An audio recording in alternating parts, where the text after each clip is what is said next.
देखिए, आज अपना जो केमिस्ट्री का पेपर हुआ है, इस पेपर में कुछ बच्चे बोल रहे हैं कि सर पेपर बहुत कठिन आया है इस बार।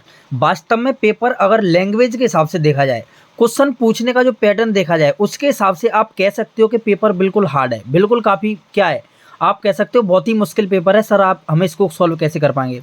लेकिन वास्तव में पेपर उन बच्चों के लिए कठिन है, जो बच्चे समझते नहीं हैं। जो रटने में विश्वास रखते हैं, लेकिन जो बच्चे समझ-समझ के जिन्होंने याद किया, उनके लिए पेपर बिल्कुल भी कठिन नहीं है। चलिए एक-एक करके मैं इन सभी पेपर के सभी क्वेश्चन्स को आपको सॉल्व करवाता हूँ। देखिए, आपने पढ़ा है सबसे पहला क्वेश्चन इसमें जो पूछ रहा है वो कह रहा है कि विलयन के सभी कौन से गुणधर्म है जो बाष्प दाब के अवनमन से संबंधित है। आप सब लोग जानते हैं बाष्प दाब में अवनमन क्या होता है।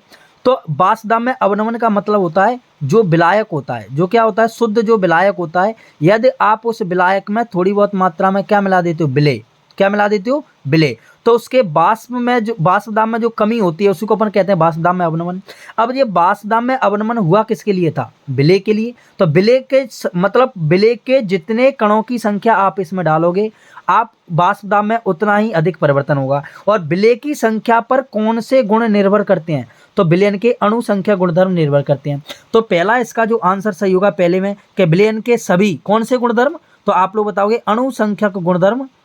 कौन से गुणधर्म, अणु संख्या गुणधर्म किस पर निर्भर कैसे संबंधित है, तो बाष्प दाब के अवनमन से संबंधित है। तो पहले में आपको केवल अणु संख्या भरना था, ठीक है। अगला कह रहा है कि देखिए, अगला क्वेश्चन क्या कह रहा है कि ऊष्मीय संयंत्रों की तुलना में जो जिनकी दक्षता 40% होती है। ऊष्मीय संयंत्र का मतलब होता है जिनसे आप ऊष्मा उत्पन्न करते हो, ऐसे संयंत्र जिनकी दक्षता मतलब काम करने की जो क्षमता होती है या जिनसे आप ऊष्मा उत्पन्न करते हो, इनकी कितनी है, 40% है। अब ईंधन सेल के लिए पूछ रहा है, तो ईंधन सेल में आपने पढ़ा होगा कि ईंधन सेल ईंधन की पूरी ऊर्जा को विद्युत ऊर्जा में नहीं बदलता है, पढ़ा है आपने। यह केवल आपके नोट्स में लिखा है कि यह केवल और केवल 74% ईंधन की रासायनिक ऊर्जा को किसमें बदल देता है, विद्युत ऊर्जा में। तो ये कह रहा है इसमें आपको 74% क्या करता है, दक्षता के साथ ही विद्युत उत्पादित करता है। तो ये आपके नोट्स में आप ईंधन सेल की परिभाषा देखोगे, उसी में ये पॉइंट लिखा है। अगला क्वेश्चन देखिए, इसमें कह रहा है कि जिंक, कैडमियम और मरकरी को क्या नहीं माना जाता है, तो संक्रमण तत्वों में सम्मिलित नहीं किया जाता है। इसका भी कारण आप लोगों को पता होगा, क्योंकि जिंक, कैडमियम और मरकरी के जो अंतिम इलेक्ट्रॉन है, या आप इसके कह सकते हो जो अंतिम डी उपकक्षाएं, वो पूर्ण रूप से बड़ी हैं। या फिर आप इसमें कह सकते हो कि अधिकांशतः जो डी ब्लॉक के तत्व हैं उनमें अयुग्मित इलेक्ट्रॉन पाए जाते हैं, लेकिन जिंक, कैडमियम और मरकरी में अयुग्मित इलेक्ट्रॉन नहीं पाए जाते हैं, इसलिए इनको अपन संक्रमण तत्व नहीं मानते हैं। आपने ये क्वेश्चन भी पढ़ा होगा। अगला क्वेश्चन कह रहा है आपसे क्या CCl4 में घुली जो क्या है, ब्रोमीन को अगर एल्कीन में डालेंगे। एल्कीन का मतलब आप लोग समझिएगा, एल्कीन का मतलब होता है ऐसे हाइड्रोकार्बन जिसके अंदर डबल बॉन्ड हो। जिनके अंदर क्या होगा, तो जिनके अंदर डबल बॉन्ड होगा। तो अब समझिए कि CCl4 में घुली किसको, ब्रोमीन को। अब मैंने आपको पढ़ाया था, जिस समय आपको पढ़ाए होंगे हेलो एल्केन बनाने की जो विधियां पढ़ाई थी, उसमें बताया था इसमें आप लोग इसमें एल्कीन गलत भरा हुआ है। इसमें आप लोग कह रहा है कि यह अब ब्रोमीन का जो लाल रंग है वो क्या हो जाता है, विलुप्त हो जाता है। यह अणु किसकी पहचान के लिए महत्वपूर्ण है, तो इसमें आप कह सकते हो इसके द्वारा आप द्वि आबंध की पहचान करते हो। इसके द्वारा क्या करते हो, आप द्वि आबंध की पहचान करते हो, डबल बॉन्ड की, क्योंकि एल्कीन में क्या होते हैं, डबल बॉन्ड, और इन्हीं का उपयोग किया जाता है। ब्रोमीन में घुली हुई जो पायरीन में घुली हुई जो ब्रोमीन है, इसमें इसका रंग कैसा होता है, लाल रंग। लेकिन जब आप इस ब्रोमीन को पायरीन में घुली हुई ब्रोमीन को जब आप एल्कीन में डालते हो तो इसका लाल रंग विलुप्त हो जाता है। क्यों, अब जैसे लाल रंग विलुप्त होगा तो अपन समझ जाएंगे भैया कि इस कार्बनिक यौगिक में क्या था, द्वयाबंध था। तो इसमें द्वयाबंध की पहचान करने के लिए इस महत्वपूर्ण क्या है, विधि है। तो इसमें आप लोगों को द्वयाबंध भरना है। अगला देखिए, कह रहा है कि एमीन में एक क्या है, असहभाजित इलेक्ट्रॉन। असहभाजित का मतलब क्या होता है, असहभाजित का मतलब होता है जो अपने कौन से इलेक्ट्रॉन है, जो लोन पेयर है। लोन पेयर मतलब बोले तो इसको अपन हिंदी में इन्हीं को अपन कहते थे एकांकी इलेक्ट्रॉन युग्म। क्या बोलते थे, एकांकी इलेक्ट्रॉन युग्म। आप लोगों ने पढ़ा है कि असहभाजित, सहभाजित मतलब जो बंद बनाने में, बॉन्ड बनाने में भाग नहीं लेते हैं। जैसे आपने पढ़ा होगा, जैसे नाइट्रोजन है तो इसके ऊपर क्या है, दो एकांकी इलेक्ट्रॉन युग्म है और बाकी के 3 फ्री इलेक्ट्रॉन से। तो ये 3 इलेक्ट्रॉन तो बॉन्ड बनाते हैं, आपको पता है, लेकिन ये 2 इलेक्ट्रॉन कैसे हैं, तो ये असहभाजित हैं, मतलब बॉन्ड बनाने में ये सहयोग नहीं करेंगे। तो असहभाजित युग्म की उपस्थिति के कारण, मतलब एकांकी इलेक्ट्रॉन युग्म की उपस्थिति के कारण एक कैसी प्रकृति का होता है, तो एमीन आप लोग बताओगे। लुईस क्षार की भांति क्या करता है, व्यवहार करता है। यदि आप इसमें केवल क्षार भी लिख के आओगे तब भी आपका आंसर क्या माना जाएगा, सही माना जाएगा। अगला क्वेश्चन देखिए, अगले क्वेश्चन में कह रहा है कि प्रोटीन के जल अपघटन से, प्रोटीन का यदि अपन जल अपघटन करेंगे तो केवल अपन को क्या प्राप्त होगा, तो प्रोटीन आप लोगों को पता है एमिनो अम्ल से बना है, तो अल्फा एमिनो अम्ल क्या होते हैं, प्राप्त होते हैं। पहला क्वेश्चन देखिए, फिल इन द ब्लैंक्स आपको इस प्रकार से बनने हैं। अब चलिए दूसरे पे आइए, अगला कह रहा है कि विलयन की चालकता तनुता बढ़ाने पर बढ़ती है, गलत बात है भैया। तनुता बढ़ाने पर चालकता क्या होगी, घटेगी। आप लोग जानते हो, जैसे मान लीजिए एक कोई विलयन भरा है, क्या है, विलयन है, अगर मैं इसे पतला करूंगा, क्या करूंगा, तनुता का मतलब क्या होता है, इसको पतला करना। जैसे ही इसको पतला किया जाएगा, इस विलयन को क्या किया जाएगा, पतला, तो इसमें प्रति इकाई आयतन में क्या होगी, इलेक्ट्रॉन, मतलब जो आयन होंगे इसके अंदर जो क्या होंगे, आयन, उनकी संख्या क्या हो जाएगी, कम। और विलयन में विद्युत धारा को प्रभावित कौन करते हैं, आयन, तो इसीलिए अब आयनों की संख्या कम तो चालकता का भी मान कम, लेकिन इसमें चालकता बढ़ रही है, तो ये क्वेश्चन बात गलत हो जाएगी। अगला देखिए, क्वेश्चन कह रहा है कि जलीय विलयन में द्विसंयोजी एक कोई आयन है, द्विसंयोजी मतलब जिसकी संयोजकता कितनी है, 2 है। अब परमाणु की क्या है, परमाणु क्रमांक कितना है, 25 है। परमाणु क्रमांक 25 किसका होता है, अपन सब लोग जानते हैं, मैग्नीज का। अब कह रहा है कि जो द्विसंयोजी मतलब इस पर चार्ज 2 भी है। अब इसमें आपको बताना है इसका चुंबकीय आघूर्ण कितना होगा। आप लोग इसके अंतिम इलेक्ट्रॉन लिखेंगे, डी में कितने इलेक्ट्रॉन जाएंगे, डी कच्चा लास्ट में 5, तो डी में छोटे छोटे बॉक्स भी कितने होते हैं, 5 होते हैं। तो इसमें अयुग्मित इलेक्ट्रॉनों की संख्या निकलेगी 5, कितनी निकलेगी, 5। तो अपन इसमें फॉर्मूला लगा देंगे, एन चुंबकीय आघूर्ण का फॉर्मूला क्या होगा, बताइए, एन बराबर n+2, और बाहर लिख देंगे Bm बोर मैग्नेटॉन, एन की जगह रखिए 5, अंडूड में ही बात है पूरी, कोष्टक में 5 + के 2 मतलब 7 गुणा में क्या करोगे, 5, तो 35 हो जाएगा। तो अंडूड में कितना आएगा, 35। अब आप लोग जानते हैं यदि अब 25 होता तो कितना आता, 5, तो 5 के पॉइंट लगभग समथिंग में आएगा, तो लगभग कितना हो जाएगा, 6, मतलब लगभग में 92 जाएगा, 5 के 92, ठीक है। अगर ये होता कितना, 36, कितना होता, 36। अगर ये 35 से 36 होता तो आप सब लोग जानते हैं 36 का वर्गमूल कितना होता है, 6, मतलब 6 से थोड़ा कम आएगा, क्योंकि यहाँ पर क्या है, 35 है, तो 6 से थोड़ा सा ही कम है, देखो 5.94, तो ये बात क्या है अपनी, सही है।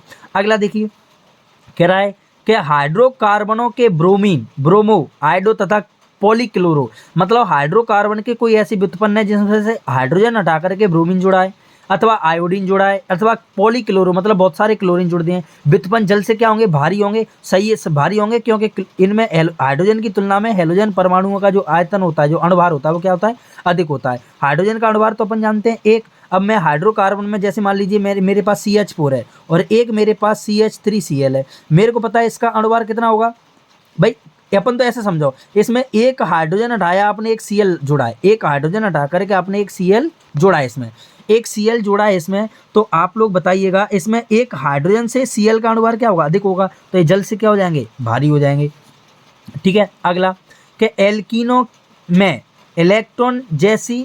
इलेक्ट्रॉन स्नेही जैसी योगात्मक अभिक्रिया, देखो एल्कीन क्या है, तो एल्कीन में मतलब ऐसे हाइड्रोकार्बन जिनके अंदर क्या पाए जाते हैं, डबल बॉन्ड पाए जाते हैं, ये अपने हो गए एल्कीन, ये अपने क्या हो गए, तो ये अपने हो गए एल्कीन। अब कह रहा है कि इलेक्ट्रॉन स्नेही योगात्मक अभिक्रिया, भैया डबल बॉन्ड है तो योगात्मक अभिक्रिया होगी कि नहीं होगी, लेकिन इसमें क्या होगा, इलेक्ट्रॉन स्नेही होगी। कौन सी होगी, इलेक्ट्रॉन स्नेही, क्योंकि डबल बॉन्ड कार्बन में, मैंने आपको जिस समय बेसिक पढ़ाया था उस समय बताया होगा कि योगात्मक अभिक्रिया केवल उन्हीं चीज़ों में होती है जिनमें या तो डबल बॉन्ड हो या फिर ट्रिपल बॉन्ड हो। तो अब लेकिन डबल बॉन्ड और ट्रिपल बॉन्ड किसी चीज़ में हो सकता है डबल बॉन्ड कार्बन में हो सकता है double bond carbon triple bond हो कार्बन में, या ऐसा भी हो सकता है कि डबल बॉन्ड कार्बन और ऑक्सीजन में हो, या फिर ट्रिपल बॉन्ड कार्बन और नाइट्रोजन में हो।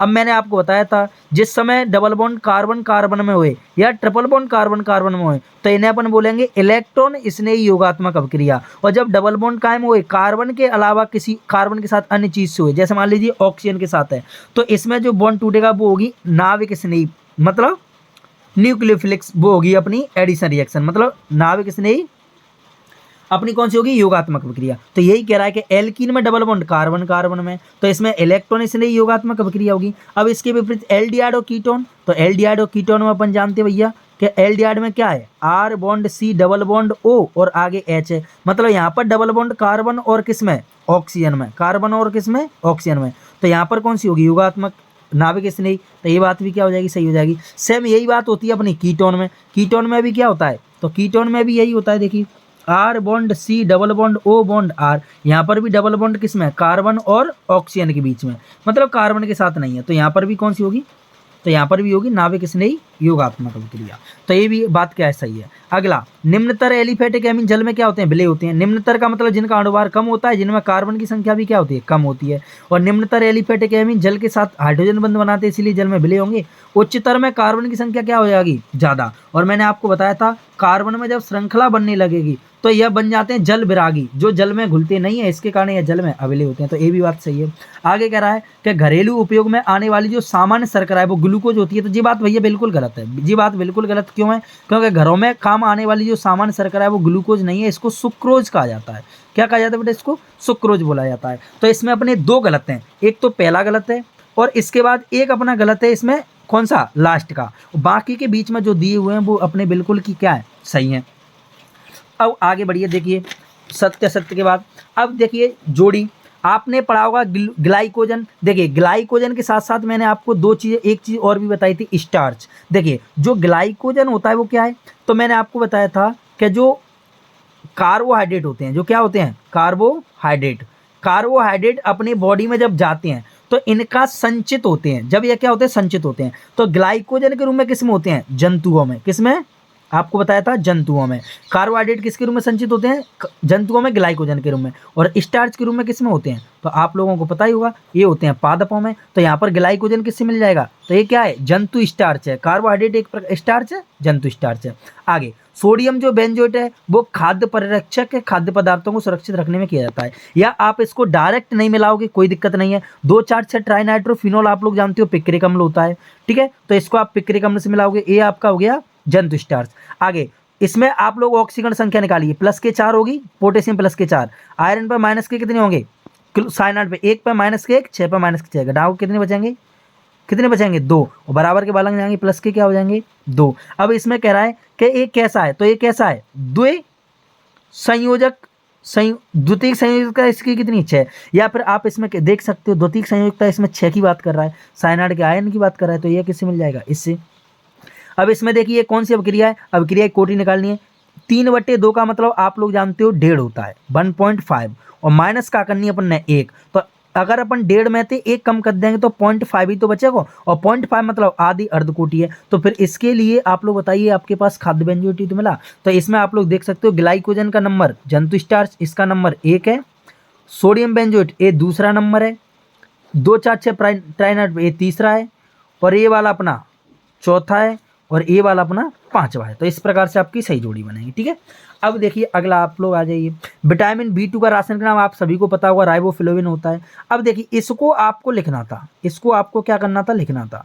ये आपको एक उपसह संयोजी यौगिक का नाम दिया है और जिसका आपको सूत्र बनाना था। इसमें कह रहा है कि आयरन ट्राई, मतलब आयरन ऐसा आयरन कंपाउंड है जिसकी संयोजकता कितनी है, प्लस के 3। आयरन 3 का मतलब बता दिया, प्लस के 3 है। अब कह रहा है देखा हेक्सा साइनिडो, अब देखिए, और फेरेट, तो मैंने बताया था बड़ा कोष्टक लगाएंगे, फेरेट के लिए Fe लिखेंगे, हेक्सा साइनिडो के लिए क्या लिखेंगे, Cl लिखेंगे, और इसके आगे 6 लगाएंगे। चलिए अब देखिए इसमें, अब इसमें फेरेट की ऑक्सीकरण संख्या इसकी 2 आनी चाहिए, कितनी आनी चाहिए 2, और प्लस के 2 कैसे आगे देखो सुनो, यहाँ पर माइनस के कितने हैं, माइनस के कितने हैं, इस पर माइनस के भैया 1, 6 पे माइनस के 6, माइनस के कितने हैं 6। अब इस आयरन पे इसने बता रखा है भैया कितने होंगे, कि प्लस के 3 होंगे, प्लस के क्या होंगे 3, तो अपन ने कितने चाहिए, प्लस के 2, तो यहाँ पर अपन कितने रखें, तो यहाँ पर अपन रखेंगे 4, कितने रखेंगे 4 रखेंगे, तो 4 रखेंगे तो बताइए 4 पे कितने आ जाएंगे, माइनस प्लस के 12, प्लस के कितने होंगे 12 होंगे। अब यहाँ पर ये निकल के आएंगे कितने, माइनस के 6, घटेंगे तो कितने बचेंगे, घटेंगे तो कितने बचेंगे यहाँ पर।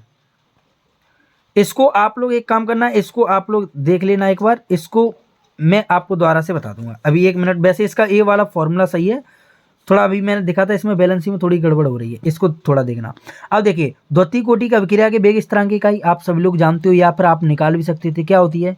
मोल इनवर्स लीटर और सेकंड इनवर्स। कैसे निकाली होगी? तो द्वितीय कोटि है तो 1 में क्या रहा होगा? R में क्या रहा होगा? नीचे सक्रिय सांद्रण 1 इंटू सक्रिय सांद्रण A। क्यों? कौन सी कोटि की है? द्वितीय कोटि की। इसके लिए आप लोग लिखोगे मोल लीटर इनवर्स, और इसके लिए भी आप लिखोगे मोल लीटर इनवर्स, और इसकी आप लिखोगे मोल लीटर इनवर्स और सेकंड इनवर्स। तो मोल लीटर इनवर्स से मोल लीटर इनवर्स, यहाँ से क्या हो जाएगा? एक बार कट जाएगा। अब ए मोल ऊपर जाएगा तो मोल पे इनवर्स लग जाएगी, लीटर की इनवर्स लगी हुई है ऊपर जाएगी, हट जाएगी, ऊपर सेकंड इनवर्स है तो ये हो जाएगी। ठीक है। अब कह रहा है कि शून्य प्रतिरोधकता, मतलब जिसकी प्रतिरोध कितना है? शून्य है, या फिर अनंत चालकता है, तो ऐसे पदार्थ क्या कहलाएंगे? अतिचालक, मतलब जिनमें विद्युत धारा बहुत ही अच्छे से प्रवाहित होगी, अतिचालक कहलाएंगे। अगला कह रहा है कि विद्युत अपघट्य K2SO4 के पूर्ण वियोजन के लिए, मतलब इसको पूरी तरह तोड़ने के लिए I क्या है? तो I का मतलब क्या होता है? I का मतलब होता है बार्नटॉप कारक, पहले ही चैप्टर से है। बार्नटॉप कारक जिसको अपन डिनोट करते हैं कैसे? I से। I निकालने के लिए अपन कैसे निकालेंगे? तो वियोजन के बाद आयनों की संख्या बटे में वियोजन के पहले। तो देखिए वियोजन के बाद K2SO4 अपन को तोड़ना है, यहाँ पर लिखा भी है, देखिए K2SO4 तोड़ना है तो K2SO4 टूटेगा, दोनों K टूटेंगे प्लस में और SO4 टूटेगा 2 माइनस में। किस में टूटेगा? 2 माइनस में। तो यहाँ पर आयनों की देखिए, ये वियोजन के पहले है, ये वियोजन के बाद है। वियोजन के बाद अणु कितने हैं? 2 तो पोटेशियम है, 1 SO4 है, तो टोटल अणु है 3। वियोजन के पहले कितना है? 1, तो 3 में 1 का भाग देंगे तो कितना आएगा? 3। तो इसमें I इजिकल टू कितना आना है? 3। आपको ये जिस समय बार्नटॉप गुणांक पढ़ाया होगा या उसका फॉर्मूला यहाँ पर लिखा भी होगा, तो इसमें कितना आ जाएगा? 3 आ जाएगा।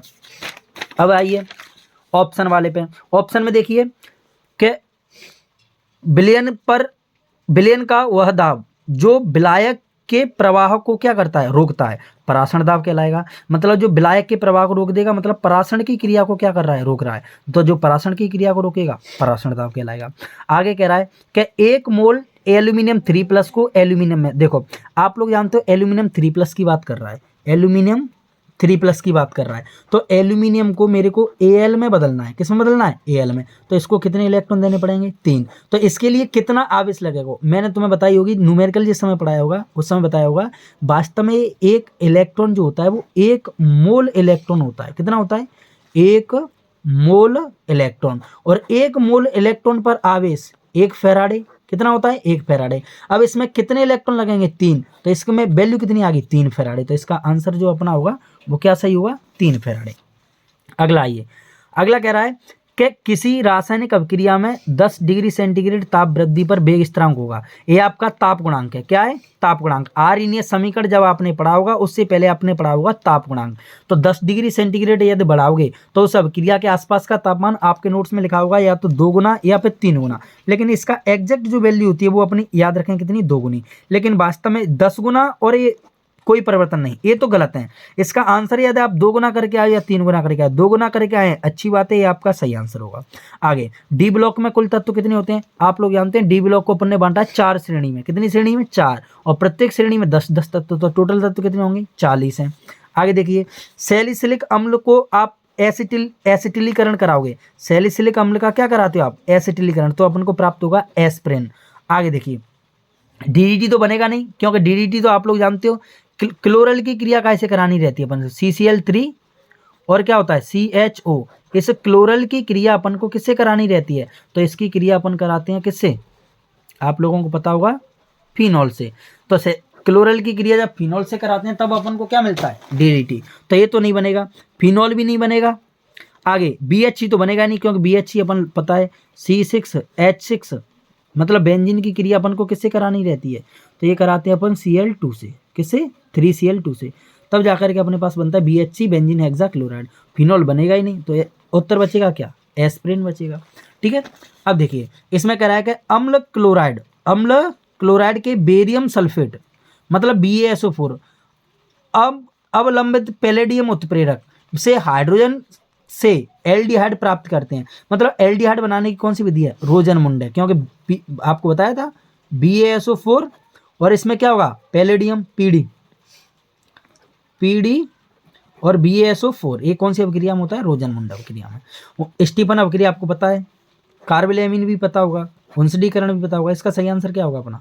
तो ये सभी आंसर गलत हैं। इसका सही आंसर अपना होगा रोजनमुंड अभिक्रिया। अब देखिए, अब एक एक करके क्वेश्चन जो आपको कठिन लग रहे थे सुनिए ध्यान से।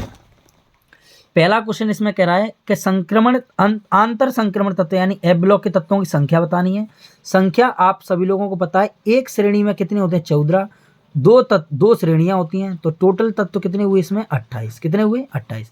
और इसका क्या लिखना था, सामान्य इलेक्ट्रॉनिक विन्यास। क्या लिखना था इसका, सामान्य इलेक्ट्रॉनिक विन्यास। आपने लिखा भी होगा n-2 कितने n- जैसे डी ब्लॉक का है वैसे ही इसका भी लिखा होगा, ऐसे लिखा होगा। मतलब इसमें एक तो एफ में जाएगा, एन में जाएंगे, एफ में इलेक्ट्रॉन, डी में, एक तो एफ में जाएंगे, डी में जाएंगे, एस में जाएंगे, लेकिन एस में पूरी नहीं, कभी कभी 0 और 1। ठीक है, ए याद रखेंगे अपन लोग। दोनों चीजें आपको पता होगी। अब इसमें आप इसको भी छोड़ भी सकते हैं, कोई दिक्कत नहीं है। इसमें देखिए इस वाले को आप लोग कर सकते थे, क्योंकि इसमें बस यही बताना है कि ए पहला अनुचुंबकीय है जबकि ए वाला प्रतिचुंबकीय है, यद्यपि दोनों कैसे चतुष्फलकी। अब इससे चतुष्फलकी से कोई मतलब नहीं है, इसमें आपको निकालने हैं अयुग्मित इलेक्ट्रॉन। क्या निकालने हैं, अयुग्मित। जब आप इसका इलेक्ट्रॉन के विन्यास लिखोगे निकल का, तब आप लोग देखोगे कि इसमें अयुग्मित इलेक्ट्रॉन पाए जाते हैं और इसमें अयुग्मित इलेक्ट्रॉन नहीं पाए जाएंगे। जब इसमें अयुग्मित इलेक्ट्रॉन पाए जाएंगे तो इसको होगा अनुचुंबकी, ये होगा प्रतिचुंबकी। बस इसको इस प्रकार से लिखना था। अगले पे चलिए भैया, अगले में कह रहा है कि कैनिजारो अवक्रिया और एल्डोल संघनन अवक्रिया में क्या बताने हैं, दो अंतर बताने हैं। तो कैनिजारो अवक्रिया आपने पढ़ी है, एल्डोल संघनन भी लिखनी है। एक में आपको इसका क्या लिख सकते थे, दोनों की परिभाषाएं, और अगले पॉइंट में आप लिख सकते थे क्या, दोनों में दोनों की रासायनिक समीकरण लिख सकते थे या दोनों की पहचान लिख सकते थे। मतलब एक में अल्फा हाइड्रोजन चाहिए, एक में नहीं चाहिए।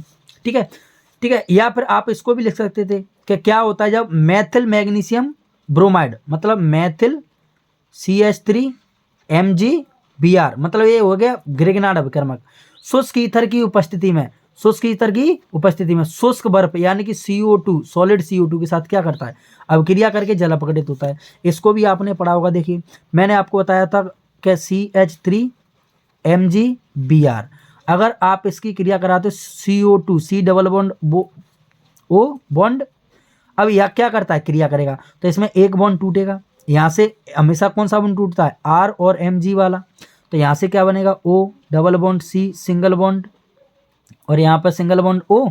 अब O टूटेगा माइनस में, कार्बन का बॉन्ड टूटेगा प्लस में। अब CH3MgBr, MgBr प्लस के होंगे तो ये जुड़ेंगे इससे, MgBr बनेगा, और यहाँ पर ये CH3 जुड़ेगा इस वाले कार्बन से।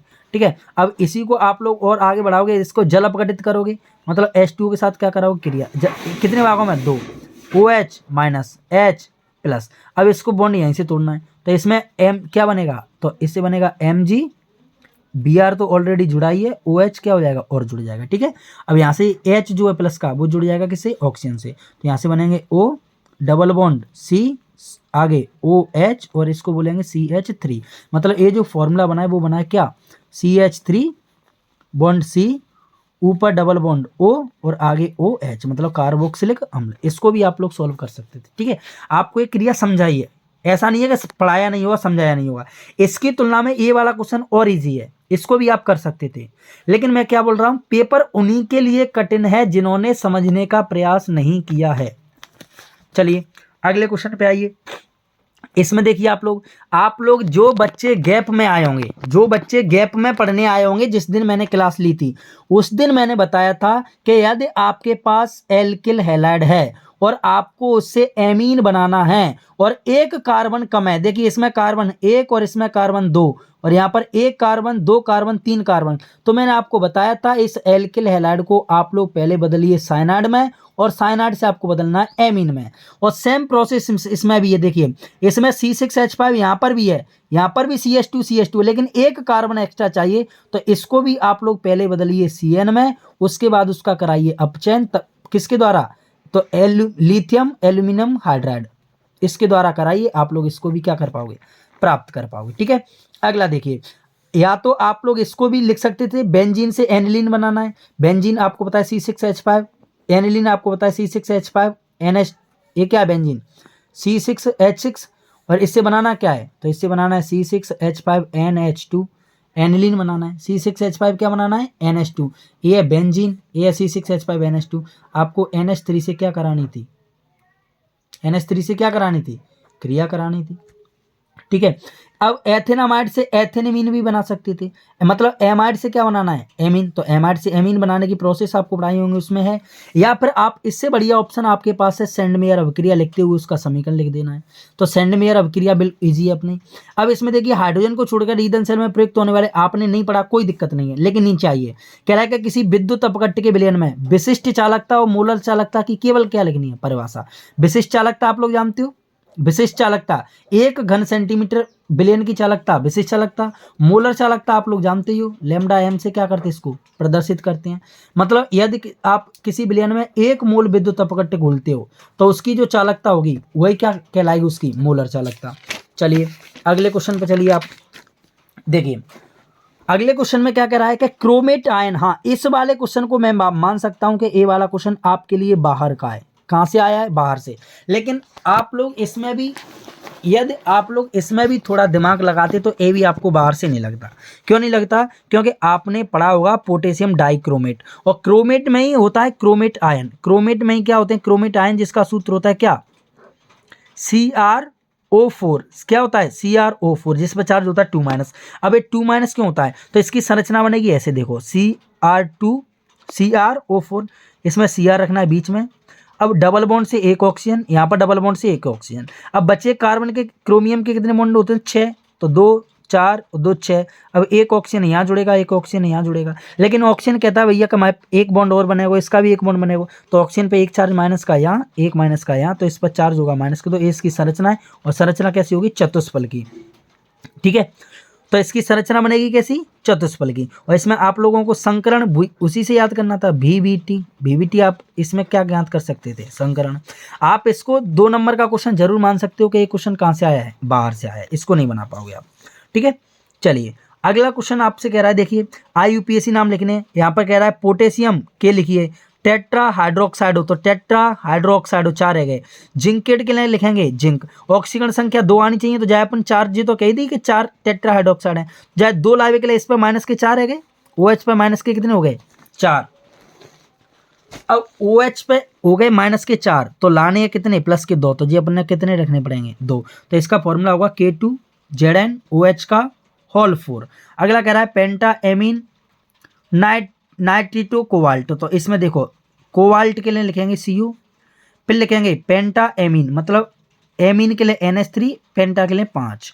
अब नाइट्रिटो O कह रहा है ना, O से जुड़ रहा है, तो इसे लिखेंगे ONO।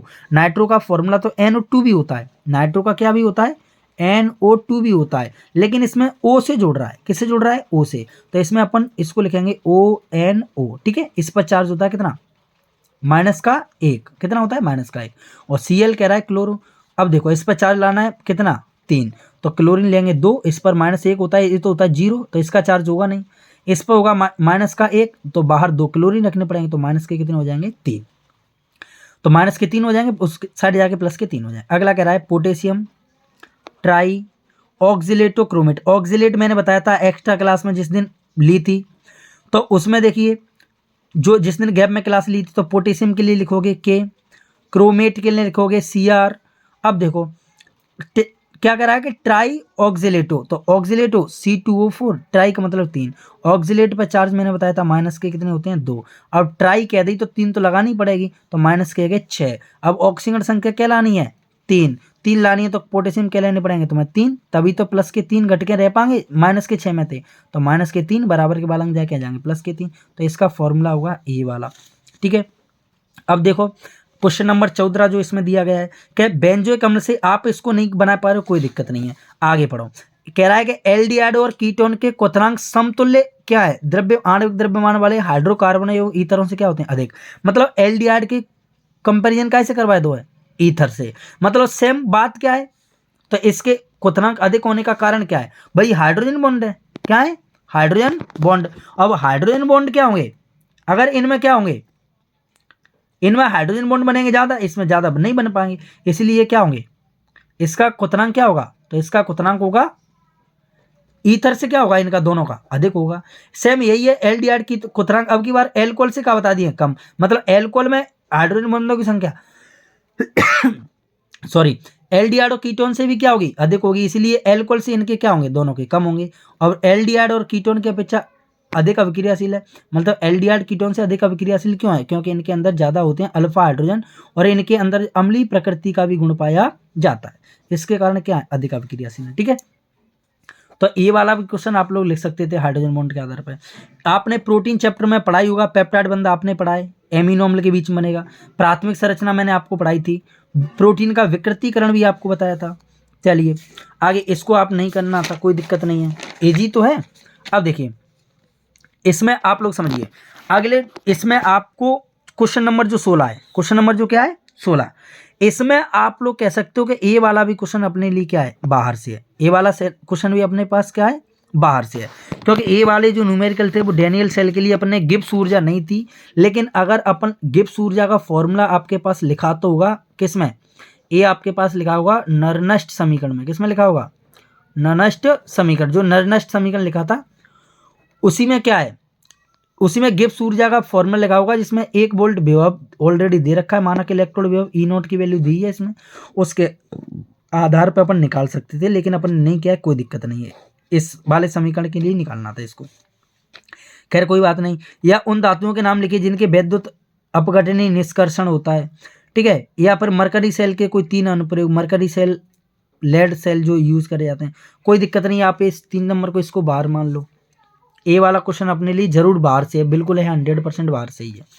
ठीक है, तो अगला देखिए, अगले वाले में इसमें आप लोग निकाल ही सकते थे, प्रथम कोटि की अभिक्रिया वेग स्थिरांक के की वैल्यू दी है, अर्ध आयकाल निकालना है, किसका है, प्रथम कोटि का, तो प्रथम कोटि की अभिक्रिया अर्ध आयकाल टी आप बराबर अपन जानते हैं क्या होता है, 0.693 अपन क्या होता है के, इसमें के की वैल्यू इसमें पुट करनी है, सोल्व करने के आंसर निकालना है। उत्प्रेरक के कोई 2 प्रभाव निकाली। उत्प्रेरक आप लोग जानते हैं, एक तो सक्रियण ऊर्जा को बदलता है, किसको बदलता है, सक्रियण ऊर्जा को बदलता है, दूसरा अभिक्रिया के वेग को क्या कर सकता है, कम या अधिक कर सकता है। ठीक है, इसको आपको नहीं करना था, वैसे आपने ये वाला भी क्वेश्चन पढ़ाई है। अब कह रहा है कि उच्च दाब पर गैसीय अमोनिया प्लेटिनम के तहत वियोजन शून्य कोटि की अभिक्रिया ज्ञात करो, मतलब अमोनिया को प्लेटिनम की सतह पर क्या कर रहे हैं, वियोजित कर रहे हैं, अमोनिया को तोड़ रहे हैं, उसके लिए अपन ने शून्य कोटि की अभिक्रिया क्या करनी है, गणना करनी है। ठीक है, लेकिन इसकी तुलना में यदि आप इसको नहीं कर पा रहे थे, इसको कर लेते, लेकिन इसमें दोनों सरल हैं, तो इन दोनों को ये करना था। आगे देखो, अब देखो इसमें ये वाली क्रिया जो 4 के 4 नंबर की, इसमें अपने 4 नंबर कैसे बनेंगे, आपको पढ़ा है एसीटोन और ऊष्मा दिया है, NaI दिया है, Cl से रिप्लेस करना है, बस Cl को उठा करके I जोड़ना है, Na को जोड़ना है Cl से, बन गई। कौन सी अभिक्रिया है, फिलिंगस्टाइन अभिक्रिया है। आगे आ जाओ जी, क्या है, एथेनॉल है, KOH से क्या करानी क्रिया, कौन सी अभिक्रिया है, विलोपन अभिक्रिया, कौन सी अभिक्रिया, विलोपन। यहाँ से क्या निकालना है, एक क्या है, देखो इस वाले कार्बन से CH3 कितने जुड़े हैं, 3, तो यहाँ पर क्या होंगे, एक CH3 2 CH3, तो जैसे कि तैसे। अब जा एक CH3 में से एक बॉन्ड निकल जाओ H, यहाँ से क्या निकल जाएगा, एक H, और वो H जाएगा OH के पास H2O, के जाएगा Br के पास KBr, तो यहाँ से Br हटेगा इस कार्बन से, इस कार्बन से क्या हटेगा, Br, तो इस कार्बन का एक बॉन्ड खाली, और इस CH3 में से एक H निकलेगा, तो यहाँ से भी एक बॉन्ड क्या होगा, खाली, तो इन दोनों के बीच डबल बॉन्ड। ठीक है, ये वाली अभिक्रिया की। अब आइए देखो भैया, Br की दोनों रिएक्शन है, डबल बॉन्ड दोनों में दें, एक में परोक्साइड है, एक में परोक्साइड नहीं है। जिसमें परोक्साइड होगा एंटी मार्कोनिकोव, एंटी मार्कोनिकोव क्या कहता है, H वहां जाएगा जहां H क्या है, कम, और Br वहां जाएगा जहां H क्या है, अधिक। तो CH2 से जोड़ना है Br, डबल बॉन्ड को तोड़ना है, CH2 से जोड़ना है Br, H को जोड़ना है CH से, तो ये हो जाएगा CH2 है वो भैया। आगे देखो, इसमें भी क्या लगाना है, इसमें लगाना है मार्कोनिकोव, मतलब देखो इसको यहाँ पर एक्सप्लेन किया, जगह नहीं थी, समझो, इसमें लगेगा मार्कोनिकोव। मार्कोनिकोव नियम क्या कहता है, H वहां जाएगा जहां H अधिक है। तो यहां पर देखो, इस वाले कार्बन से 2 क्या जुड़े हैं, 2 जुड़े हैं CH3, तो CH3 मतलब इस कार्बन से जुड़ रहे हैं अपन, तो इस वाले कार्बन के पास कोई हाइड्रोजन नहीं है, इसके पास एक हाइड्रोजन है, तो जहाँ हाइड्रोजन है वही ले जाएंगे जहाँ H जाना है, तो CH रहेगा 2 और Br जुड़ जाएगा जहाँ कार्बन से, तो बाकी के 2 CH3 तो जुड़े ही रहेंगे, तो Br जहाँ कार्बन से जुड़ जाएगा, ये भी हो गया अपना। ठीक है, तो इसमें 4 नंबर बिल्कुल इजी थे, परफेक्ट तरीके से आप ला सकते थे, लेकिन आप इनको सॉल्व तभी कर पाओगे जब आपने अच्छे से चीज़ों को समझा होगा, आप रट के इनको सॉल्व नहीं कर पाएंगे। अगला देखिए, आगे क्वेश्चन नंबर 19 जो कह रहा है, इसमें आप लोग इनको भी आप बना सकते थे, जैसे तनु सल्फ्यूरिक अम्ल की उपस्थिति में प्रोपीन का जल योजन। प्रोपीन क्या है, तो भैया 3 कार्बन है, CH3 है, ट्रिपल बॉन्ड CH। तो ये क्या है अपना प्रोपीन है, क्या है प्रोपीन। तो इसमें अपन को क्या करना था, इसमें आपको जल योजन करना है, डबल बॉन्ड तोड़ने हैं। आपको बताया होगा एल्कीन में डबल बॉन्ड तोड़ेंगे, एक जगह जोड़ेंगे H, एक जगह जोड़ेंगे एक जगह दोनों O, एक लंग दोनों O, यहाँ पर जोड़ देंगे O डबल बॉन्ड से, यहाँ पर जोड़ेंगे दोनों H, तो जाएंगे ये क्या बन जाएगा कीटोन बनेंगे। ठीक है, आगे ब्यूटेनॉल का उत्प्रेरकीय अनुपात। ब्यूटेनॉल क्या है, ब्यूटेनॉल क्या है, ब्यूटेनॉल एल किस में जुड़ता है, एल्डिहाइड में, किस में जुड़ता है, तो ब्यूटेनॉल मतलब 4 कार्बन वाला एल्डिहाइड, उसका उत्प्रेरकी क्या करना है, अपचयन, हाइड्रोजन जोड़नी है। आगे इसको भी आप कर सकते हो तो प्रोपेनॉन। ठीक है, इसमें मेथिल मैग्नीशियम ब्रोमाइड मतलब गिरगिनाट अभिकर्मक के साथ क्या करना है, क्रिया करानी है, उसका क्या कराना है, जल अपघटन कराना है। क्लोरोबेंजीन की सोडियम हाइड्रोक्साइड, मतलब ये सभी क्रियाएं लगभग आपने सभी पढ़ी हैं, मैंने आपको पढ़ाया है, सभी क्रियाएं आपने पढ़ी हैं। अब या फिर आप इसको कर सकते थे कि मेथॉक्सी एथेन, मेथॉक्सी मतलब CH3O, मेथॉक्सी हो गया, C2H5 एथेन हो गया, इसकी HI के साथ क्रिया, I वहाँ जाएगा जहाँ कार्बन ज़्यादा है, H वहाँ जाएगा जहाँ ऑक्सीजन है, तो CH3OH प्लस C2H5I। फिनॉल की जिंक चूर्ण के साथ क्रिया, तो फिनॉल क्या हुआ अपना C2H5OH, जिंक ZNO, जिंक उठाएगा इस O को, बनाएगा ZNO, और यहाँ पे C6H5 बेंजीन बनेगा, एजी क्रिया है। आगे एथेनॉल का, एथेनॉल यानी कि जो एथिल एल्कोहल है उसका अम्लीय पोटेशियम परमैंगनेट से ऑक्सीकृत कराओ। ये देखो भैया ये क्या है, ये अपना CH3CH2OH एथिल एल्कोहल अम्लीय, एक बार में पहले यदि यह होता कोई दुर्बल अपचायक होगा था, लेकिन KMnO4 पोटेशियम परमैंगनेट क्या है, प्रबल ऑक्सीकारक है, तो डायरेक्ट बदल देगा इसको कार्बोक्सिलिक अम्ल में, जल क्या हो जाएगा अलग हो जाएगा। ठीक है, अब देखिए इसमें कह रहा है कि एनिसोल का सांद्र सल्फ्यूरिक अम्ल और सांद्र नाइट्रिक अम्ल, तो नाइट्रिक अम्ल सल्फ्यूरिक अम्ल नाइट्रीकरण मिश्रण ही तो है, तो एनिसोल को एक बार ऑर्थोनाइट्रो एनिसोल, एक बार पैरानाइट्रो एनिसोल, ये भी अपने 4 नंबर क्लियर। अब आ जाइए क्वेश्चन नंबर 20 पे, तो क्वेश्चन नंबर 20 में देखिए कह रहा है कि एथिलीन ग्लाइकोल मतलब जो C2H6O2 के मोल अंश यानी मोल प्रवाह निकालना है। यदि बिलियन में C2H5 कितना है 20% है, तो इसकी 20% यदि बिलियन में जैसे मान लो 100 ग्राम है, 100 ml या 1000 ml मान लो, तो 20% का मतलब जहाँ में 200 ml क्या होगा, 200 ml क्या होगा C2H5, मतलब इसका भार निकल गया। इसका अणुभार आपको निकालना था, कार्बन के लिए 12, हाइड्रोजन के लिए 1, ऑक्सीजन के लिए 16, इनको 12 2 है तो 24 कर लेंगे, इसको हाइड्रोजन 6 तो क्या कर लेंगे 6 ही कर लेंगे, जी कितने हैं तो 16 दूनी 32, इनको जोड़ के अणुभार भार बट्टे क्या हो जाएगा अणुभार, मोलों की का निकल जाएगी संख्या। अब कैसो बिलियन है, एथिलीन ग्लाइकोल के मूल प्रवाह की गणना करनी है, यदि बिलियन में C2H5 कितने % है, इतने द्रव्यमान % है। आगे देखो बाकी के जो मोल प्रवाह के लिए टोटल निकलेगा, तो टोटल के लिए बाकी लिए कितनी बचेंगी जी 80% बचेगा। आगे देखो इसमें कह रहा है कि 2.5 एथेनोइक अम्ल में 75 ग्राम बेंजीन में क्या है घुला हुआ है, तो मोललता की क्या करनी है गणना, मोललता ये क्या बेंजीन विलायक है, विलायक का भार दिया है, विलेय का भार दिया है, इसका अणुभार फॉर्मूला दिया तो इससे ज्ञात कर लेना है, मोललता निकाल लेनी है। यहाँ पर हेनरी के नियम के अनुप्रयोग और एथेनॉल के जल 1 बिलियन में आणविक अन्योन्य क्रिया की भूमिका, तो इसको भी आप इसको नहीं कर पाते, इसको भी चाहते तो आप कर सकते हैं, लेकिन ये दोनों न्यूमेरिकल भी इजी हैं। ठीक है, तो आपने मेरे हिसाब से क्वेश्चन कहने का मतलब आप लोग कह सकते हो 5 नंबर का बाहर है, 5 नंबर का कहाँ से है बाहर से है, 5 नंबर का कहाँ है बाहर, जो आपने नहीं पढ़ा है। लेकिन उन बच्चों के लिए सभी के लिए कठिन है जिन्होंने क्लास में ध्यान नहीं दिया, जो बच्चे क्लास में पढ़े नहीं थे, जिन्होंने समझने के बजाय रटने पर फोकस किया, उन बच्चों के लिए यह पेपर बहुत ही ज़्यादा कठिन है। तो आशा है आपको चीज़ें समझ में आई होंगी। ठीक है, और यदि कोई भी कोई डाउट है तो आप मेरे को मेरे नंबर पर कॉन्टैक्ट कर सकते हो।